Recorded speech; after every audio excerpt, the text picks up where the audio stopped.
Personal finance practice problem using Excel. Home loan borrowing limit calculation. Prepare to get financially fit by practicing personal finance.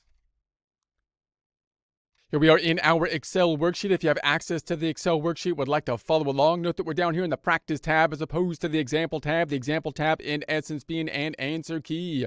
We have the information on the left-hand side. Going to populate that into the blue area on the right-hand side. The information says we have the home purchased in the past for $235,000. Current value we're saying is $410,000. The current loan balance we're saying is $185,000. The mortgage against the home, and we can borrow up to the percent of the home, 75% of the value of the home.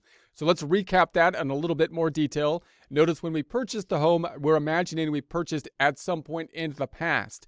At the point in time that we purchased for the $235,000, we can imagine that should therefore be the market price at that point, because that's how much we actually paid for. Transaction actually happening, market transaction determining, in that case, the market value.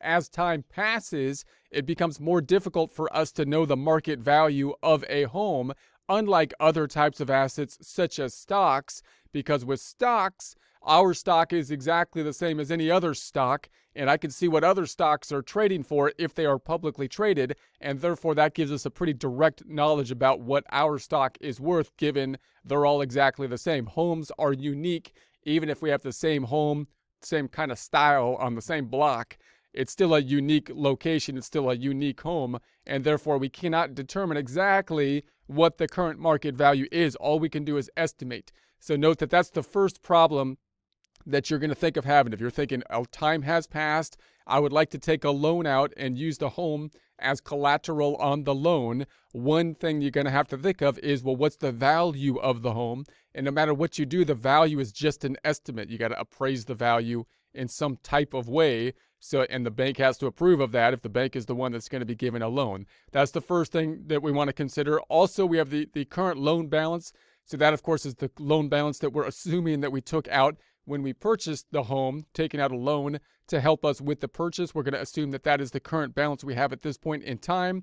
And then when you think about the bank borrowing terms, if you're thinking about taking another loan out using the home as collateral, because that's going to be the general idea here. We're saying if we default on the loan, bank, it's still okay because you got the house as collateral. So we should be able to take out the loan because you're secure because you have that collateral. That's the general idea of taking out the loan. So then the bank is going to have some kind of rules and regulations that could change, of course, over time, depending on what the current market conditions are, to think about how much they're willing to loan against the home, using as the home as collateral to be comfortable with that loan. Now, what they're not typically going to do, unless you're in a weird circumstance, when sometimes at certain times in our history, we might have circumstances where they loan out the entire value of the home, but that's kind of unusual because that's making an assumption that the home is going to be going up all the time. Normally, they're going to want some value that's going to be less than the entire value of the home, because that means that you are somewhat invested in the home, number one, therefore committed to pay off the bank, and two, if the home goes down in value, which we know that it can happen, then they still should be able to cover the loan with the value of the home. So we're going to say that that's going to be 75. So they're willing to give, possibly based on other conditions as well. We're going to assume here 75% of the value of the home. Also note that we're not going to be concentrated in on here are the tax consequences. So you got a question in terms of taxes.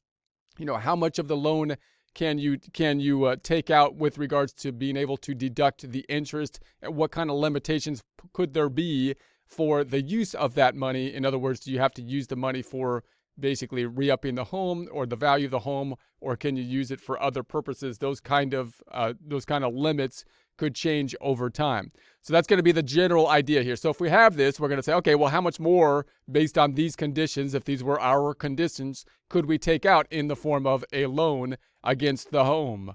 Well, we could say, all right, the current value of the home, we're going to say is, there's a couple ways we can calculate this, but this is how I would think of it. I think this is a straightforward calculation. We're going to say the current value is the 410, which we'd have to get from some kind of appraisal, because that's not how much we purchased it for, and we don't have any other home that actually got sold that's exactly like the home we have. So we're going to have to appraise it in some way that the bank is willing to accept. And if they accept that, then we could take the percent of the loan. So the percent we can borrow, we're going to just call it the percent we can borrow, let's call it. And that's going to be the 75. I'm going to say equals the 75%. And then we're going to make that a percent by going to the number group and percentifying it. Let's underline it, font group, and underline it. And so that's going to be the total amount can borrow.